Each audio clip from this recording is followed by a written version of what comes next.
ఏమండి, ఎంత ట్రై చేసినా హోటల్లో చేసిన చట్నీ టేస్ట్ రావట్లేదు కదా. అయితే నేను చెప్పినట్లు చేయండి, సేమ్ టు సేమ్ అదే టేస్ట్ వస్తుంది. ముందుగా కళాయి తీసుకొని అందులో పల్లీలను వేయించుకోవాలి.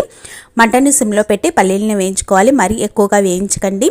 ఇలా పల్లీలు వేగిన తర్వాత ఒక ప్లేట్లోకి తీసుకొని మళ్ళీ అందులోనే 1 కప్పు వేపుడు శనగపప్పు వేసుకొని కొంచెం వేయించుకోవాలి. ఇది కూడా వేగిన తర్వాత అందులోనే కొంచెం ఆయిల్ వేసి పచ్చిమిర్చిని కూడా వేయించుకోవాలి. బాగా ఎక్కువ వేయించకండి, అన్నీ లైట్గానే మీడియంలో వేయించుకోవాలి.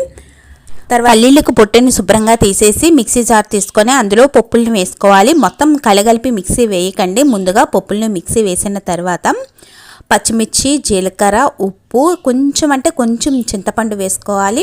అందులోనే 4 వెల్లుల్లి రెబ్బలు కూడా పొట్టు తీసి వేసుకోవాలి. అలాగే 1 కప్పు పచ్చి కొబ్బరి కూడా వేసుకొని కొంచెం నీళ్లు పోసుకుంటూ మిక్సీ వేసుకోవాలి. ఇలా వేసి తీసుకున్న చట్నీలో తాలింపు వేసుకోవాలి. అంతే, ఎంతో రుచిగా ఉండే హోటల్ స్టైల్ చట్నీ రెడీ. వేడివేడి ఇడ్లీలో నెయ్యి చట్నీ వేసుకొని తింటే చాలా బాగుంటుంది.